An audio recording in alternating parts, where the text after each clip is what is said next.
नमस्कार दोस्तों, पीकेजे क्लास के ऑनलाइन प्लेटफॉर्म पे एक बार आपका फिर से स्वागत है।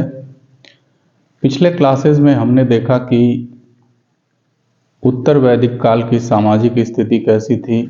विभिन्न तरह की व्यवस्थाओं को हमने देखा, वर्ण व्यवस्था को देखा, आश्रम व्यवस्था को देखा, 16 संस्कारों को देखा। मतलब हमने देखा कि अगर हम इसको ऋग वैदिक समाज से कंपेयर करें तो देखेंगे हम कि एक बड़ी जटिलतम प्रक्रिया हमको दिखाई पड़ती है।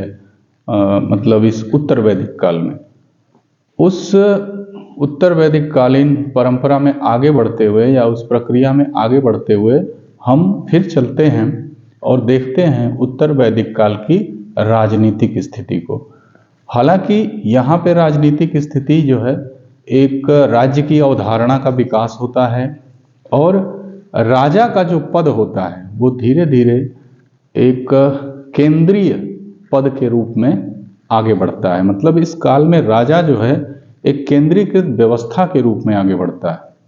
हम आज के लेक्चर में या आज के क्लास में इसी को देखने का प्रयास करेंगे और हम ये देखते हैं कि राजनीतिक व्यवस्था में जो पहले कबीलाई व्यवस्था थी वो धीरे धीरे संगठित होते हैं कबीले और राजवंशों का निर्माण करते हैं, जिसमें जैसे कुरु राजवंश, पांचाल राजवंश, कैकेय राजवंश, विदेह राजवंश, इस तरह के राजवंश जो है, कौशल राजवंश, इस तरह के राजवंश बनते हैं।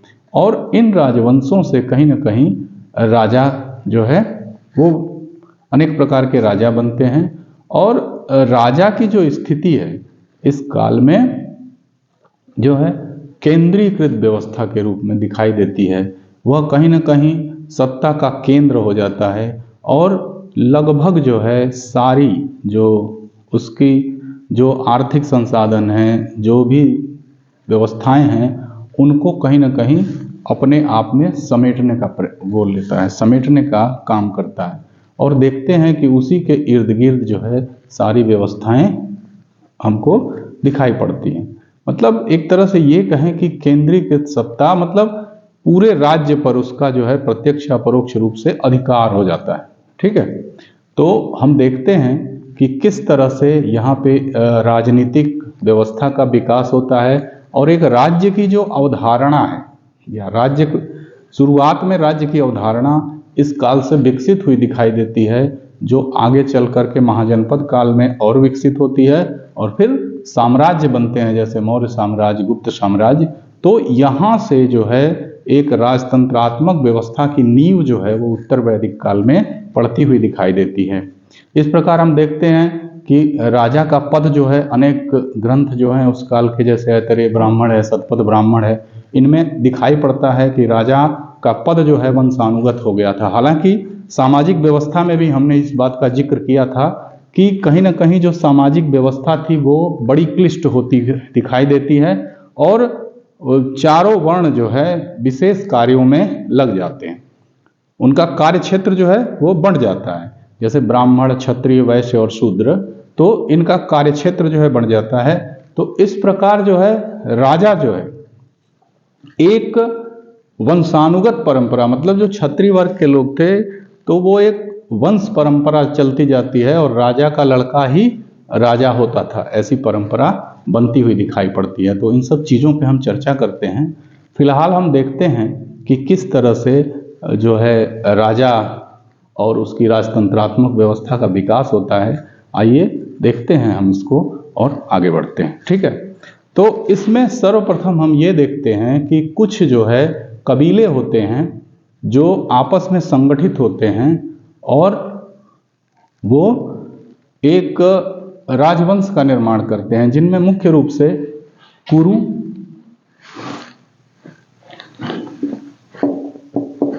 तो हम लिखते हैं उत्तर वैदिक कालीन राजनीतिक स्थिति। ठीक है, अब यहां पे हम देखेंगे राजनीतिक व्यवस्था को,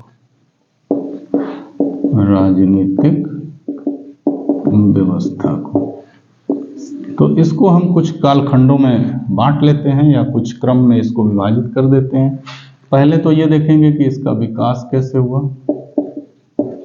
फिर ये देखेंगे कि राजा के जो पद था उसको दैवी सिद्धांत से जोड़ करके देखा गया, दैवी सिद्धांत से जोड़ करके देखा जाता है, ठीक है ना। इस प्रकार हम देखते हैं कि कई प्रकार के राजा होते हैं, अलग अलग क्षेत्रों में उनका अलग अलग नाम होता है, ठीक है। और मतलब अनेक प्रकार के राजा,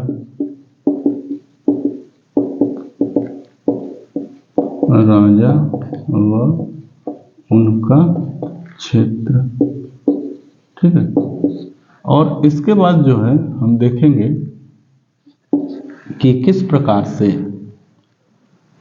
ये मतलब राजा जो कर्मकांड और यज्ञिक परंपरा होती है, जिसमें 3 तरह के यज्ञ हैं।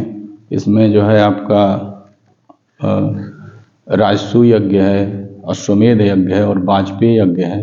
किस प्रकार इन यज्ञों के माध्यम से अपने आप को मतलब अपनी प्रजा के आगे प्रतिष्ठित करता है और किस तरह से दैवीय रूप से वह एक मान्यता प्राप्त करके राज्य का निर्माण करता है और सर्वोच्च सत्ता के रूप में अपने आप को स्थापित करता है। तो कुल मिलाकर के यज्ञों के माध्यम से भी हम देखेंगे, यज्ञों के माध्यम से, ठीक।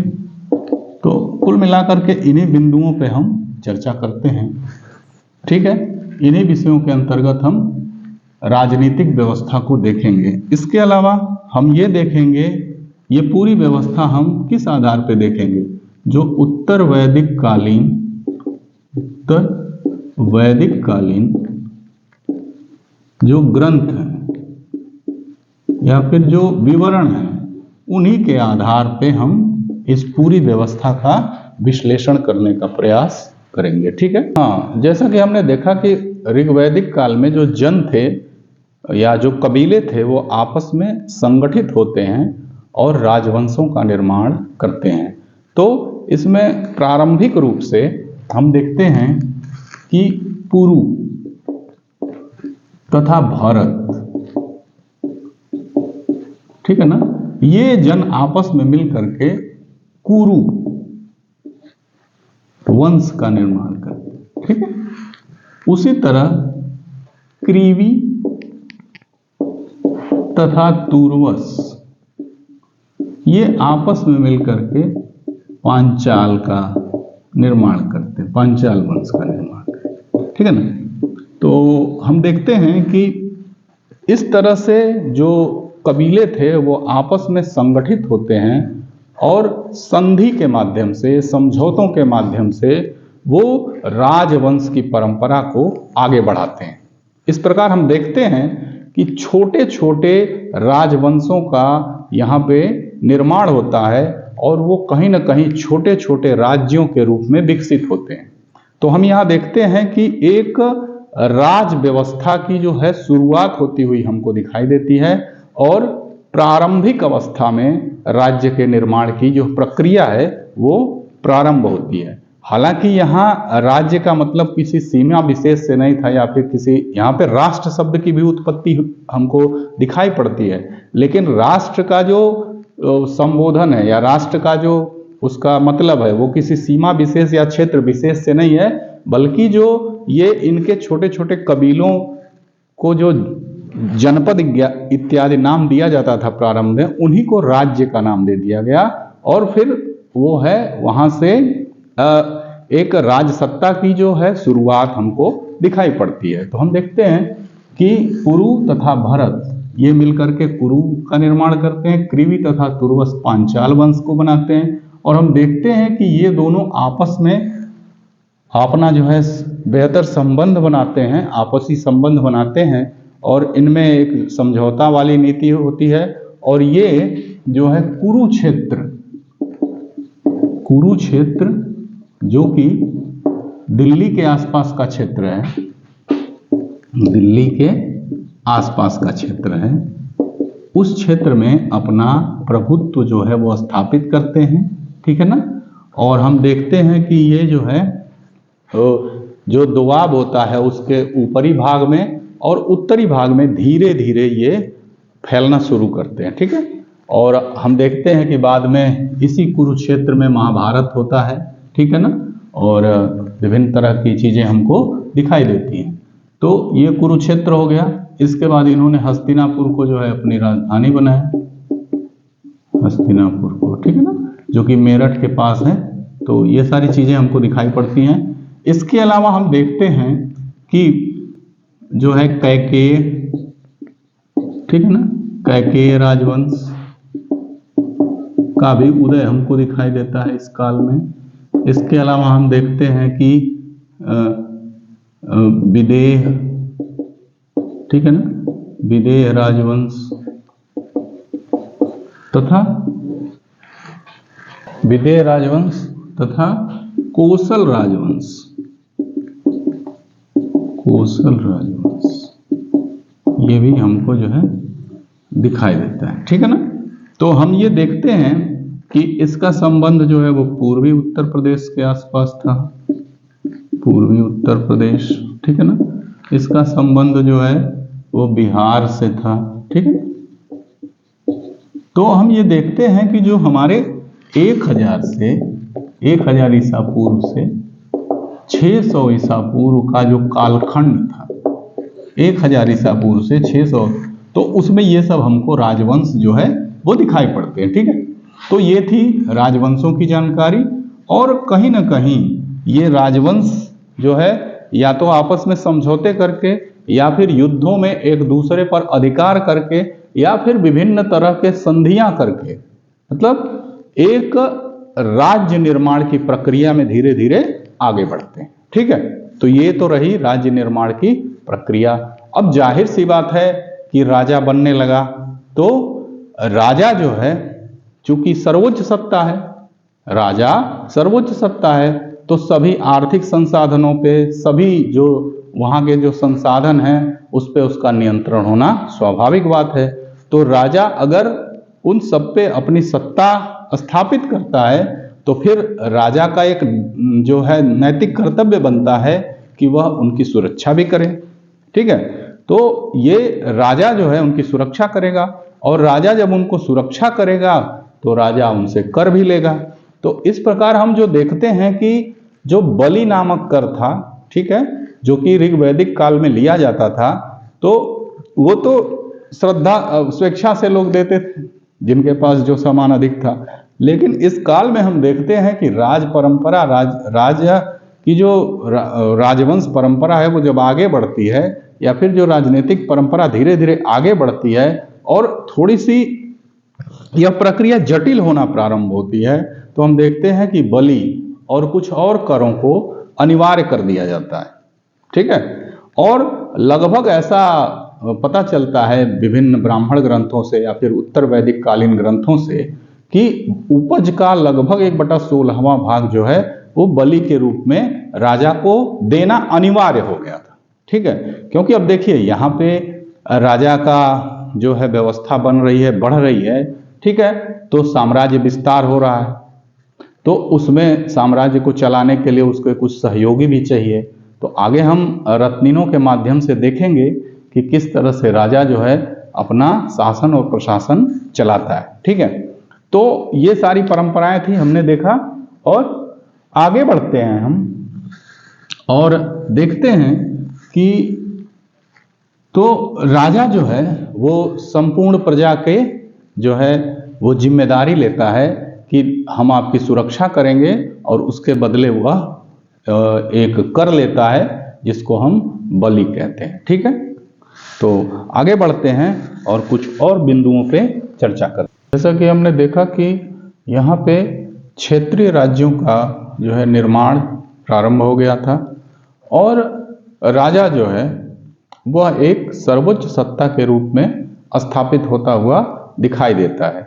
तो जो राजा की व्यवस्था थी या जो उस समय की राजनीतिक स्थिति थी वो राजतंत्रात्मक व्यवस्था में परिणित होती है धीरे धीरे।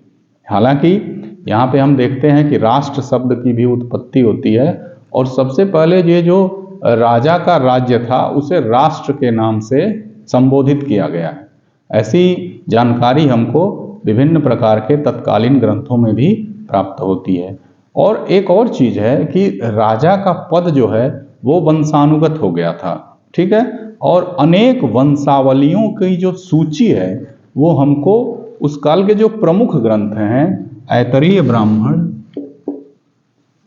ऐतरेय ब्राह्मण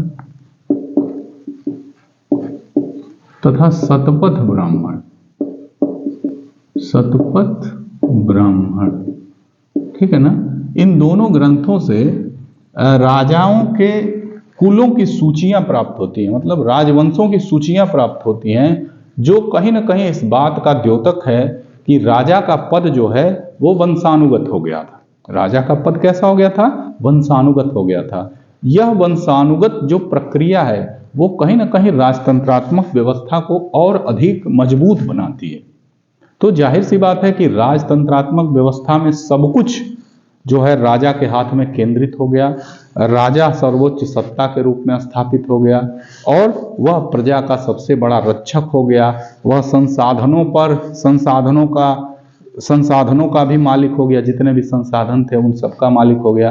तो राजा की भी नैतिक ये जिम्मेदारी बनती है कि वह अपने प्रजाजनों की रक्षा करे, ठीक है। और हमने देखा कि इस तरह से राजा जो है सभी संसाधनों पे जब अपना प्रभुत्व जमा लेता है तो वह लोगों से कर वसूलता है और इनके बदले वो जो है सुरक्षा करता है, वह युद्धों का नेतृत्व करता है, ठीक है।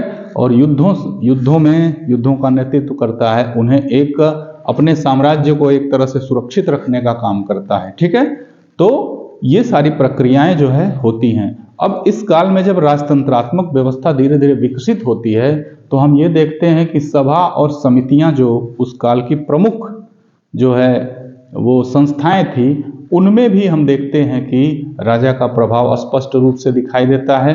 अब सभा समितियों का महत्व जो है वो काफी कम हो गया था और हम ये देखते हैं कि विदथ जैसी संस्था जो थी उस काल में जो है वो समाप्त हो जाती है। तो सभा तथा समिति नामक जो संस्थाएं थी वह जो है उनका प्रभाव जो है वो क्या होता है? कम हो जाता है, ठीक है, कम हो जाता है। अब यहाँ पे एक और चीज यहाँ स्पष्ट है कि यहाँ पे सभा समितियों का जब प्रभाव कम हो जाता है तो जैसा कि हमने देखा कि हर वर्ग से, हर क्षेत्र से, हर संप्रदाय से, हर समुदाय से लोगों को इसमें लिया जाता था। तो अब जब राजतंत्रात्मक व्यवस्था जो है थोड़ी सी विकसित होने लगी तो यहाँ पे इन दोनों संस्थाओं में राजा और उसके सगे संबंधियों का या जो राजा के जो महत्वपूर्ण व्यक्ति होते थे उनका प्रभाव इसमें स्पष्ट रूप से देखा जाने लगा, ठीक है। और देखते हैं कि विदथ नामक संस्था, विदथ जो कि ऋग्वैदिक काल में एक महत्वपूर्ण संस्था के रूप में देखी जाती थी, समृद्धि और विकास से संबंधित संस्था थी, वह धीरे धीरे विलुप्त हो गई, ठीक है, विलुप्त हो गई इस काल, ठीक है। तो कुल मिलाकर के यहाँ पे हम देखते हैं कि एक राजतंत्रात्मक व्यवस्था धीरे धीरे विकसित होती हुई हमको यहाँ दिखाई देती है। ऐसा नहीं था कि हर जगह जो है राजतंत्रात्मक व्यवस्था ही थी, कुछ जगह गणतंत्रात्मक व्यवस्था की भी जानकारी मिलती है। तो जहाँ पे गणतंत्रात्मक व्यवस्था रही होगी वहाँ पे सभा और समितियों को पूरी जो है उनको स्वतंत्रता प्राप्त रही होगी और उनको संपूर्ण अधिकार प्राप्त थे। यहाँ पे हम एक और चीज देखते हैं कि इस काल तक आते आते सभा और समितियों में जो स्त्रियों का प्रवेश था उसको भी रोक दिया गया था, ठीक है। तो कहीं ना कहीं उसको हम सामाजिक स्थिति में हमने देखा भी कि मतलब स्त्रियों का प्रवेश रोक दिया गया, किस तरह से वो सारी चीजें देखा हमने। तो यहाँ पे एक और मतलब रिपीट कर दिया मैंने कि सभा और समिति में जो है वो स्त्रियों का प्रवेश जो है वो क्या हो गया था? वर्जित हो गया था, ठीक है। तो इस प्रकार हम देखते हैं कि जो है राजतंत्रात्मक व्यवस्था धीरे धीरे अपना प्रभुत्व जो है दिखा रही थी। कहीं ना कहीं राजा को पद को दैवीय सिद्धांत से भी जोड़ करके देखा गया, दैवीय सिद्धांत से भी जोड़ करके देखा गया, जोड़ करके देखा गया, ठीक है ना। इसमें एक प्रमुख ग्रंथ है हमने देखा कि दैवीय सिद्धांत पे थोड़ी सी चर्चा कर लें, इसको देख लिया जाए कि ये क्या है। तो देखते हैं कि ऐतरेय ब्राह्मण में ऐसा विवरण प्राप्त होता है कि एक बार देवताओं का युद्ध जो है वो होता है और उस युद्ध में वो पराजित हो जाते हैं, और वो युद्ध में इसलिए पराजित हो जाते हैं क्योंकि उनका कोई राजा नहीं होता है। तो प्रजापति के नेतृत्व में वह इंद्र को राजा नियुक्त करते हैं और युद्ध लड़ते हैं जब, तो वो युद्ध में विजयी होते हैं। ठीक है, इस प्रकार हम देखते हैं कि राजा जो है एक आवश्यक जो है वो अंग था किसी भी साम्राज्य का। मतलब राजा को कहीं ना कहीं यहाँ पे एक बड़ा महत्वपूर्ण पद जो है दिया जाता है, और दैवीय सिद्धांत के आधार पर राजा के पद को यहाँ प्रतिष्ठित किया जाता है। इसके अलावा हम देखते हैं कि जो विभिन्न यज्ञ होते हैं वह भी राजा को राजत्व सिद्धांत पर प्रतिस्थापित करते हैं। मतलब राजा के राजत्व सिद्धांत को कहीं ना कहीं अनुमोदित करते हैं वो सारे यज्ञ। जैसे कि आगे हम उन यज्ञों पे चर्चा करेंगे, वाजपेयी यज्ञ हुआ, राजसूय यज्ञ हुआ, ठीक है, और अश्वमेध यज्ञ हुआ। तो ये कहीं ना कहीं राजत्व सिद्धांत को ही अनुमोदित करते हैं। ठीक है, तो ये जो है दैवीय सिद्धांत था। मतलब इसको हम ऐसे देख सकते हैं कि वह एक होते हुए भी सब पे अपना नियंत्रण स्थापित कर सकता है। वह अनेकता में एकता का एक प्रमुख उदाहरण दैवीय सिद्धांत के रूप में हमको दिखाई देता है। ठीक है, उत्तर वैदिक कालीन समाज में हम ये भी देखते हैं कि राजा और उसके जो वंश परंपरा है उसको बाकी प्रजा से श्रेष्ठ साबित करने का इसमें प्रयास किया जाता है, यानी कि उसको श्रेष्ठ दिखाया जाता है, और उसकी कहीं ना कहीं जो है उसकी समता जो है प्रजापति से की गई है, जो कि उस काल के एक सबसे प्रमुख देवता के रूप में दिखाई पड़ते हैं। तो राजा की जो स्थिति है वो कहीं ना कहीं देवत्व से जोड़ करके उसे देखा गया है, दैवीय सिद्धांत से जोड़ करके देखा गया है। इस प्रकार हम देखते हैं कि राजा को सामाजिक व्यवस्था का जो है वो संरक्षक माना गया है, और कहीं ना कहीं प्रजा पर उसको पूरी तरह से प्रजा जो है, इस प्रकार हम देखते हैं कि राजा को सामाजिक संस्थाओं का, सामाजिक व्यवस्थाओं का संरक्षक माना गया है, तथा प्रजा का उसे सबसे बड़ा संरक्षणकर्ता बताया गया है। कि मतलब प्रजा का हित भी राजा के हाथों में ही सुरक्षित है, ऐसा दिखाने का प्रयास विभिन्न सारे जो ब्राह्मण ग्रंथ हैं या फिर जो उत्तर वैदिक कालीन ग्रंथ हैं उनमें किया गया है। अब हमने जैसा देखा कि राजा जो है अनेक छोटे छोटे राज्यों में भी अनेक छोटे छोटे राज्य थे और उनके अनेक राजा थे। तो इस प्रकार हम देखते हैं कि ऐतरेय ब्राह्मण में राजाओं की एक सूची दी हुई है। तो जो अलग अलग दिशाएं थी, पूर्व के दिशाएं, उत्तर की दिशाएं, दक्षिण की दिशाएं, पश्चिम की दिशाएं, उनमें अनेक राजा थे और उनके अनेक मतलब उसी हिसाब से राज्य होते थे, और उनको जो है अलग अलग नामों से जाना जाता था। तो एक सूची के माध्यम से हम उसे देखने का प्रयास करते हैं। तो जैसा हमने देखा कि यहाँ पे छोटे छोटे राज्यों की अवधारणा जो है हमको दिखाई देती है, और उसका जो विवरण है वो हमको ऐतरेय ब्राह्मण में मिलता है। किस ब्राह्मण में मिलता है? ऐतरेय ब्राह्मण। ठीक है, उसमें ये एक सूची मिली हुई है जिसमें विभिन्न दिशाओं के शासक हैं और उनके जो है क्षेत्रों को दिया गया। जैसे जो पूर्व दिशा के शासक थे उनको सम्राट कहते थे और उनके क्षेत्र को हम साम्राज्य कहते थे। जो पश्चिम के राजा थे उनके क्षेत्र को हम उनके क्षेत्र को हम स्वराज कहते थे और उस राजा को स्वराट कहते थे। उत्तर का जो दिशा था उस जो क्षेत्र के राजा थे उसको विराट कहते थे और उसके क्षेत्र को वैराज्य कहते थे। दक्षिण का जो राजा था उसे भोज कहा जाता था और उसके राज्य को भोज्य कहा जाता था, उसके क्षेत्र को या राज्य को। मध्य देश का राजा जो था उसे राजा कहा जाता था और उसके क्षेत्र को राज्य कहा जाता था। ठीक है, इसके अलावा एक और शब्द आता है एकराट। एकराट जो था वो ऐसा राजा था जो संपूर्ण राज्य का राजा होता था, वह जो है संपूर्ण राज्य का राजा होता था। तो यहाँ पे एक चीज हम देख रहे हैं कि ये जो यज्ञ परंपरा थी वो कहीं ना कहीं इन राजाओं के क्षेत्र विस्तार को बताती है, इनके मतलब उच्च पद पर स्थापित होने को बताती है। आगे हम यज्ञिक परंपराओं को भी देखने का प्रयास करेंगे। तो ये काफ़ी इम्पॉर्टेंट चीज़ है, कभी कभी प्री में ये इसको पूछ लिया जाता है, तो या तो आप इसका स्क्रीनशॉट ले लें या फिर इसको आप नोट कर लें। ठीक है, हम आगे बढ़ते हैं। जैसा कि हमने देखा कि अभी हमने देखा कि विभिन्न राजाओं के बारे में हमने देखा। अब देखते हैं कि राजा चूंकि इस काल की सर्वोच्च सत्ता था, तो जाहिर सी बात है कि उसे एक श्रेष्ठता साबित करनी होती थी।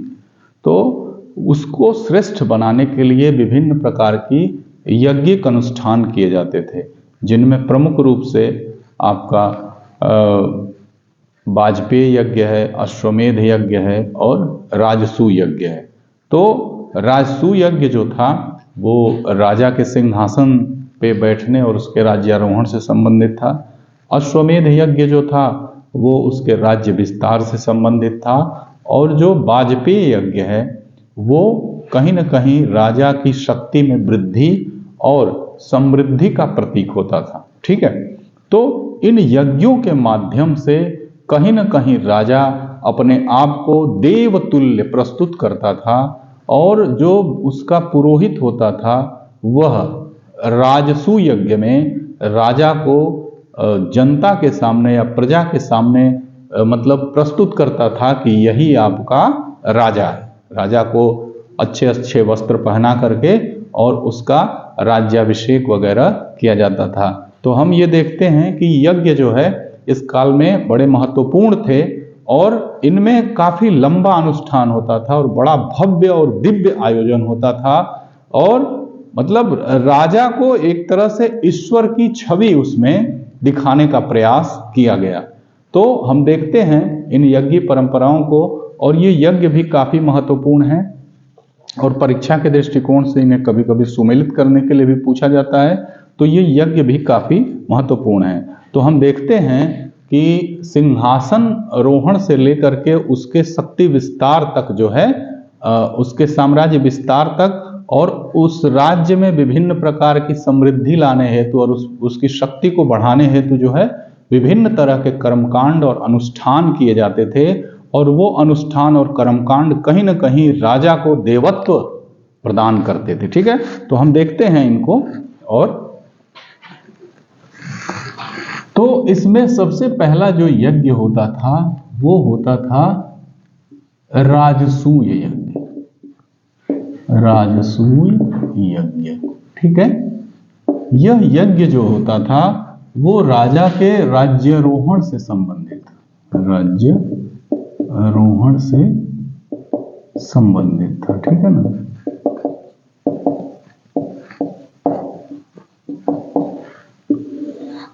ठीक, तो राजा का जो है इसमें राज्याभिषेक होता था,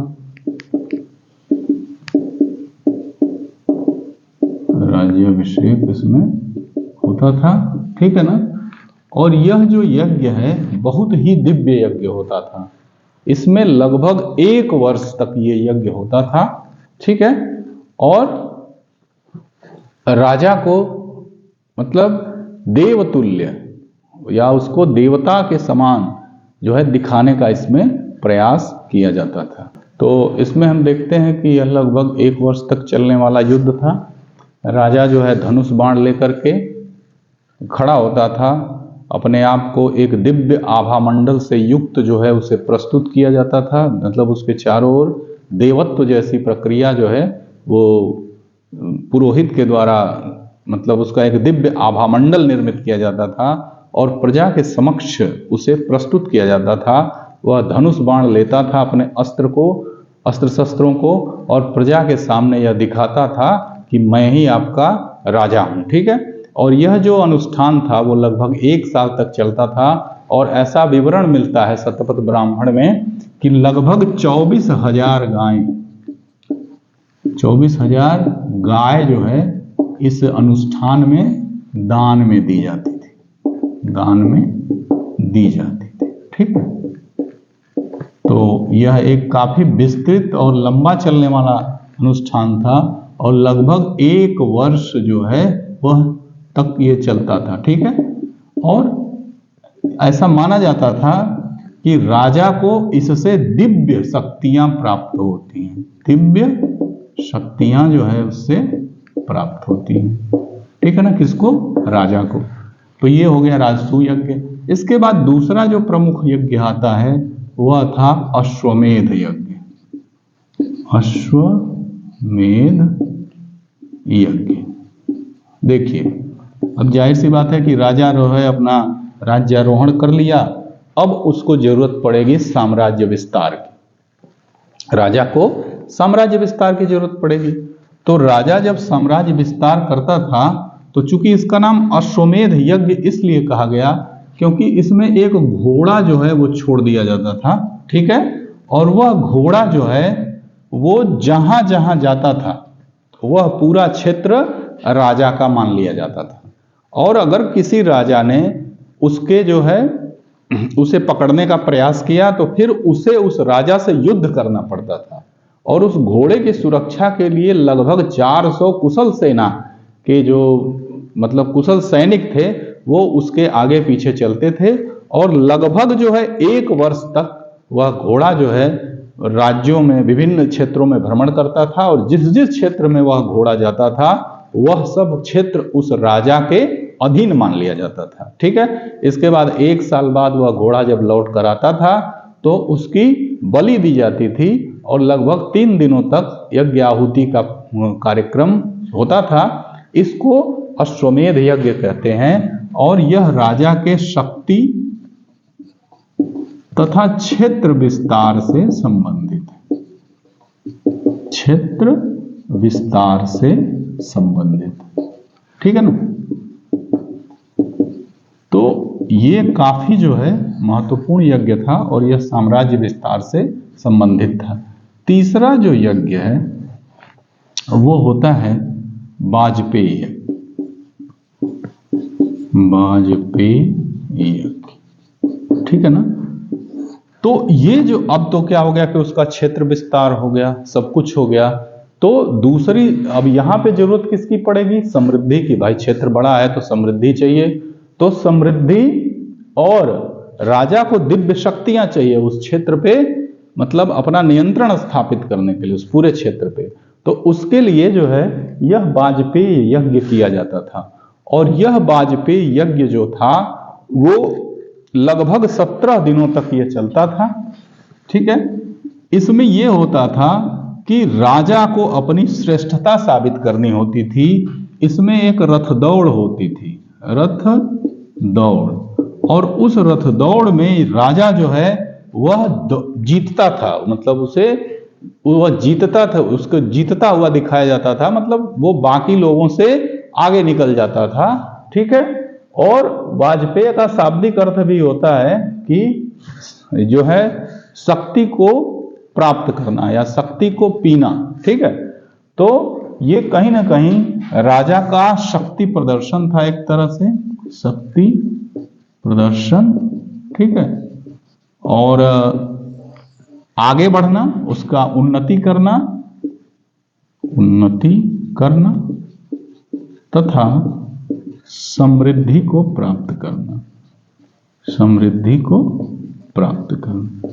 ठीक है, तो यह जो थे ये 3 प्रकार के महत्वपूर्ण यज्ञ थे जिनके आधार पर राजा जो है वह अपने आप को देवतुल्य स्थापित करने का प्रयास करता है और कहीं ना कहीं यह जो है कर्मकांड जो होते हैं वो राजा को दैवीय सत्ता से जोड़ने का भी काम करते हैं। ठीक है, तो इस प्रकार हम देखते हैं कि राजा जो था इस काल की सर्वोच्च सत्ता के रूप में हमको दिखाई देता है उत्तर वैदिक काल में।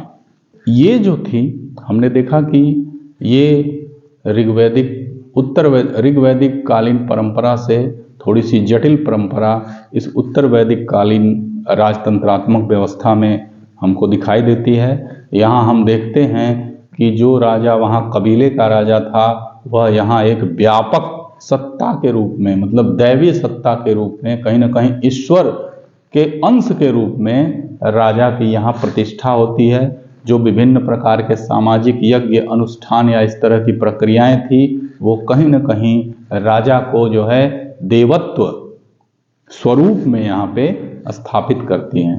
तो यह थी दोस्तों उत्तर वैदिक कालीन राजतंत्रात्मक व्यवस्था। तो हमने देखा कि ये विभिन्न तरह के जो यज्ञ थे ये भी काफ़ी महत्वपूर्ण है प्री के पॉइंट ऑफ व्यू से। और हमने जो बताया कि अलग अलग क्षेत्रों में अलग अलग राजा हुआ करते थे, ये भी काफ़ी महत्वपूर्ण चीज़ है। ठीक है, तो इन चीज़ों को आप अच्छे से समझिए, देखिए, और अगले वीडियो में हम मिलते हैं इस काल की आर्थिक और धार्मिक स्थिति को लेकर के। ठीक है दोस्तों, तो ये थी जानकारी उत्तर वैदिक काल के राजतंत्रात्मक व्यवस्था को लेकर के। अगले वीडियो में हम आर्थिक और धार्मिक स्थिति को देखेंगे।